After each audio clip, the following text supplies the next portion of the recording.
Mike Tyson, a man forged in the furnace of Brooklyn's cruelest streets, where hunger gnawed harder than any opponent ever could.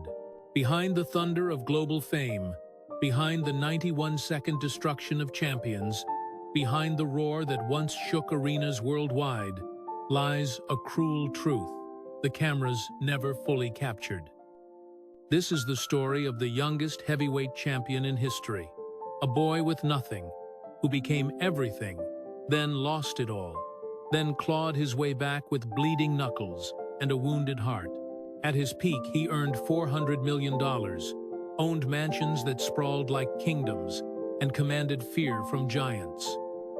But behind that legacy lies a story not glamorous but devastating, a story of abandonment, violence, addiction, bankruptcy, and the kind of loneliness that no amount of fame could ever silence. Before we begin, if Mike Tyson's fights ever gave you chills, if his story ever reminded you that survival takes more than strength, leave a like as tribute to the boy who became a monster, to avoid being destroyed. Behind the thunder of global fame lies a cruel truth. Mike Tyson's first stage was not lit with dazzling spotlights, but with the cold flicker of a failing refrigerator in a Brownsville apartment where hope came to die. He entered this world on June 30th, 1966, in Brooklyn's Fort Greene Hospital, born into a home already fractured by absence. His biological father, Purcell Tyson, vanished so early. Mike later said he had no memory of him at all. For a brief moment, another man, Jimmy Kirkpatrick, stepped into the role of father, but he too walked away when Mike was only 2 years old, leaving behind another quiet wound that would shape everything. What remained was Lorna Tyson, a weary mother fighting day and night to keep 3 children afloat as poverty pressed against them like an unending storm. They drifted through a series of failing apartments until landing in Brownsville, one of New York's harshest neighborhoods in the 1970s. It was a world of cracked sidewalks, flickering streetlights, and sirens that owned the night.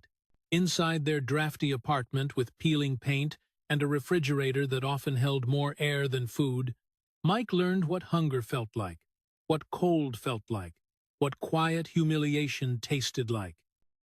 His oversized glasses and soft lisp made him an easy target for neighborhood cruelty, pushed, mocked, treated as if he were invisible. "People looked right through me," he later said, remembering how shame settled into him long before confidence ever could. With a mother stretched thin working multiple jobs, siblings struggling through their own battles and no adult to shield him from the wolves outside, Mike absorbed a brutal lesson. When no one protects you, you learn to survive alone. Loneliness wrapped around him so tightly it felt like a second skin, heavy and suffocating. But high above the noise and chaos on the rooftop of his building, he found the only gentleness life had ever offered: pigeons. He built their coops from discarded planks, fed them crumbs he saved from school lunches, and whispered secrets into their feathers, secrets he never shared with anyone else. "They were the first things I ever loved," he said years later, his voice still carrying that child's ache. Then came the afternoon that shattered it all. A neighborhood boy seized Mike's favorite pigeon and killed it, leaving the fragile creature still on the ground. To others, it meant nothing. To Mike, it was everything. It felt like the world ended, he remembered, the cold wind cutting his face as heartbreak and humiliation surged through him like poison. Something deep inside fractured something that had been trembling under years of being overlooked, abandoned, and violated. A fire awakened within him, forged not from anger alone, but from fear, pain, and a vow he carried for the rest of his life. He would never feel powerless again. From neglect he carved resolve. From rejection he learned defiance. Armed with nothing but stubborn will and the bruises of rejection already coloring his skin, Mike gravitated toward older boys who ran with a local crew known as the Jolly Stompers. They weren't family, not truly, but for a child aching to matter, they felt close enough. He ran errands, followed their orders, absorbed the harsh codes of the neighborhood as naturally as breathing. Trouble became familiar. Police paperwork with his name stacked up, and by the time he was 13, he had been detained nearly 40 times, each arrest blurring into the next, like pages torn from a book he wished he'd never written. When the streets grew too loud and too cruel, he slipped into abandoned buildings, silent shells with shattered windows, and used the crumbling walls as makeshift training grounds. There he struck the air with everything he had, his fists echoing through hollow rooms, every punch born from that vow repeated again and again. He would never let anyone humiliate him again. Then, in 1978, one desperate, misguided act, snatching a woman's purse, sent him to the Tryon School for Boys in upstate New York. If Brownsville had been harsh, Tryon was colder. Long, dim hallways stretched endlessly. Metal frame beds creaked through sleepless nights. Silence hung so heavy it could crush a child's chest. Yet the deepest wound wasn't the place itself. It was the emptiness of the visitor's room. For 9 long months, Mike sat in the seat closest to the door, hoping to see his mother. She never came. "I thought nobody cared," he later admitted, still carrying the ache of a boy, waiting for a door that never opened. But fate had other plans. One afternoon, Bobby Stewart, a counselor and former boxer, watched Mike hit a heavy bag with a force far beyond his age. Stewart froze, studying the raw power, the wounded fury, the desperate longing to be strong enough to survive. In that moment, he didn't see a troubled kid or a lost cause. He saw promise. He saw possibility. He saw a spark worth saving. Stewart reached out to an aging trainer named Cus D'Amato, a man with tired shoulders, a voice softened by loss, and eyes sharp enough to pierce through armor. When Mike walked into the Catskill Boxing Club at 14, Cus studied him in silent seconds, stretching like lifetimes. Then he spoke the impossible. "I believe you can be the youngest heavyweight champion in the world." The words hit Mike harder than any punch. Nobody had ever expected greatness from him. Nobody had ever expected anything. And standing there in that quiet gym, he felt something unfamiliar and terrifying. The weight of being seen. Cus didn't simply open his gym. He opened his home, his dinner table, his late-night talks, his belief. Mike, who had bounced between broken apartments and colder institutions, now slept under a roof where someone finally left a hallway light burning, just to let him know he wasn't alone. But belonging had a price. Cus demanded discipline with a ferocity Mike had never imagined. 4 a.m. runs through freezing Catskill mornings, carved ice into his lungs. His legs trembled as he pushed himself up those hills, every step a war against the ghosts of Brownsville, the bullies, the hunger, the shame. Then came the real work. 8 hours a day in the gym, studying tapes of legendary fighters like Roberto Duran, Sugar Ray Robinson, Jack Dempsey, dissecting their movements frame by frame. Cus didn't just teach boxing. He taught psychology, philosophy, the science of fear itself. The hero and the coward feel the same thing, Cus would say. But the hero uses his fear while the coward runs from it. Mike absorbed every word, like gospel, like the father he'd never had, was finally speaking truth into the hollow spaces of his soul. Years later, Mike would confess that Cus saved his life, gave him purpose, gave him love, gave him the only home he'd ever known. And in return, Mike vowed to become everything Cus believed he could be. By 1986, Mike Tyson was no longer the lost boy from Brownsville. He was a phenomenon, a force of nature, wrapped in human skin. On November 22, 1986, at just 20 years, 4 months and 22 days old, he became the youngest heavyweight champion in history, dismantling Trevor Berbick in 2 brutal rounds. The world watched in awe as this compact, explosive fighter moved with impossible speed, slipping punches like smoke, then unleashing combinations that shattered bones and broke spirits. His record climbed to 37 wins 33 by knockout, a trail of fallen giants left trembling in his wake. By 1988, his earnings soared past $20 million annually, a fortune beyond imagination for someone who once stole bread to survive. He acquired mansions in Connecticut, Las Vegas, and Ohio, properties sprawling across acres with marble floors, gold fixtures, and rooms he never even entered. His garage filled with Bentleys, Rolls-Royces, Ferraris, Lamborghinis, a fleet of luxury that would make kings weep with envy. He owned Bengal tigers, kept them as pets in his living room, a symbol of the untamed power he embodied. The world saw success, dominance, invincibility. But behind the cameras, the truth was different. The world saw a champion surrounded by crowds, but they could not see the isolation tightening around his chest like iron bands. Fame didn't fill the emptiness Cus's death left behind. In 1985, just before Mike's first title fight, Cus died of pneumonia, taking with him the only unconditional love Mike had ever known.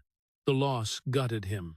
Years later, he would confess that after Cus passed, he felt like a ship without an anchor drifting toward rocks he couldn't see. The people who filled his life afterward weren't protectors. They were parasites, managers who stole millions, promoters who manipulated contracts, hangers-on who whispered poison into his ears. His first marriage to actress Robin Givens became a public spectacle of humiliation. Televised interviews where she painted him as violent and unstable, while he sat silent, trapped in a cage of his own making. When they divorced in 1989, the headlines screamed betrayal, but what they couldn't capture was the private devastation the nights he sat alone, wondering if anyone had ever truly seen him as more than a commodity. His health began deteriorating in ways the public never noticed. Depression sank its claws deep.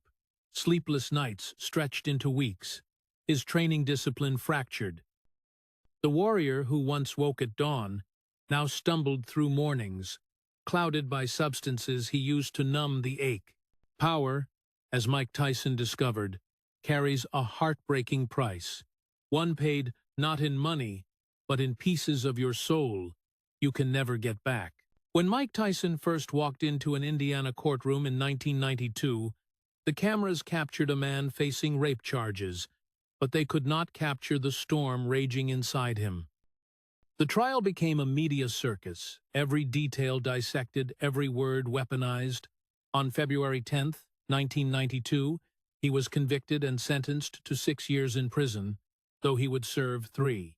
Behind those walls, the world saw a fallen champion. But inside, Mike faced something far more terrifying than any opponent: himself. The isolation forced him to confront the rage, the pain, the unhealed wounds of a childhood that still bled. He read voraciously, studied philosophy, converted to Islam, searching for something solid to stand on when everything else had crumbled. When he emerged in 1995, the world expected a comeback story. What they didn't expect was the depth of unresolved trauma still clawing at him. His return fights were brutal, violent, but something had shifted. The precision was gone, replaced by raw fury.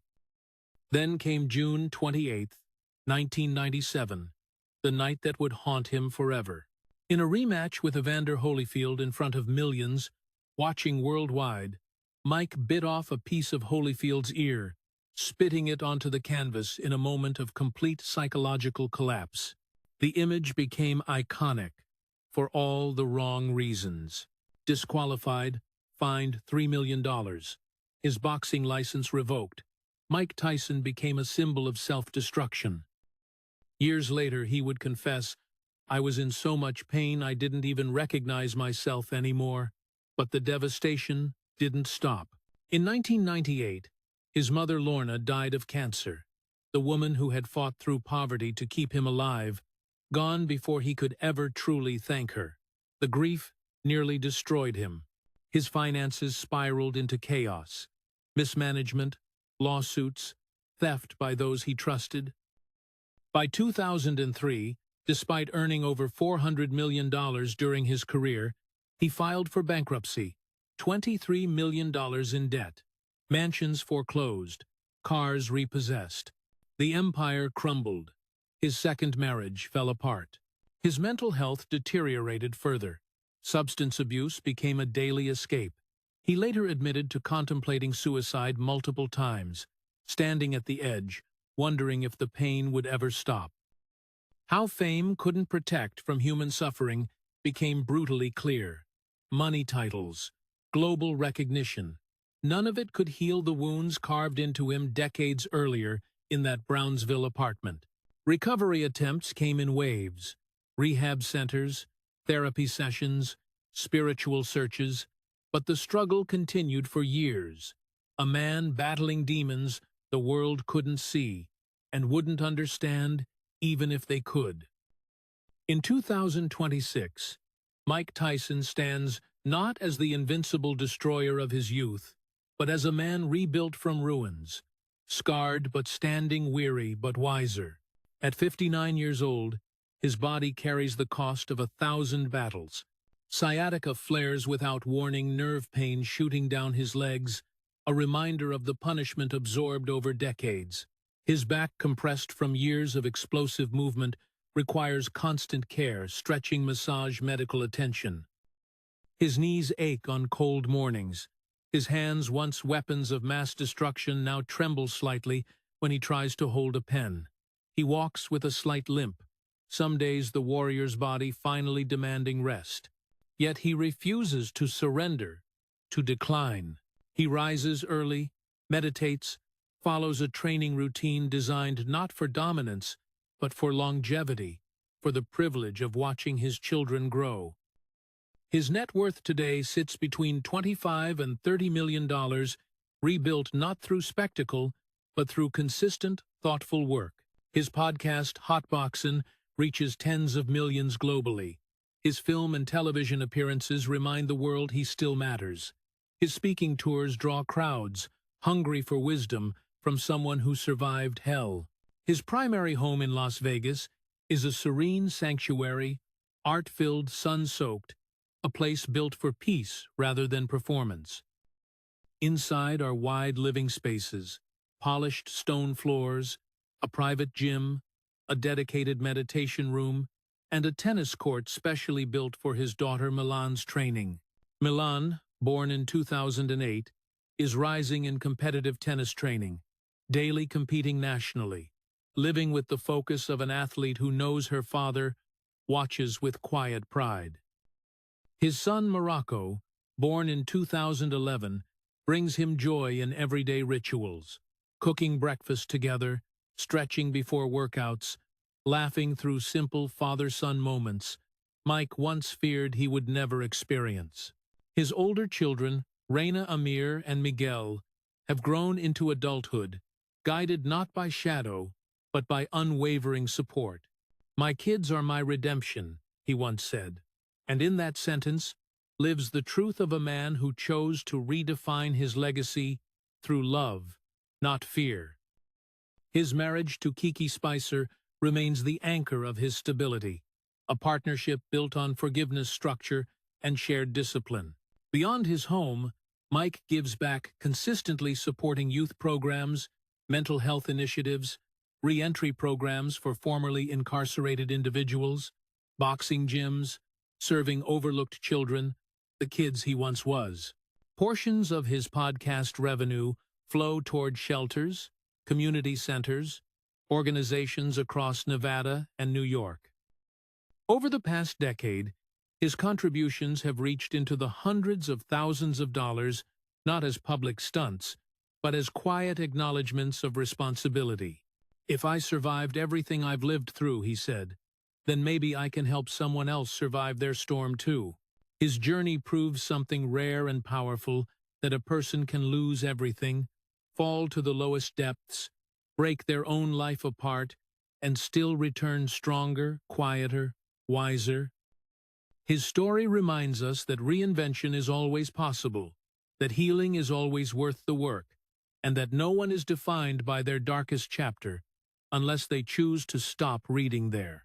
Mike Tyson's legacy is not the knockouts, though they were legendary. It's not the scandals, though they were devastating.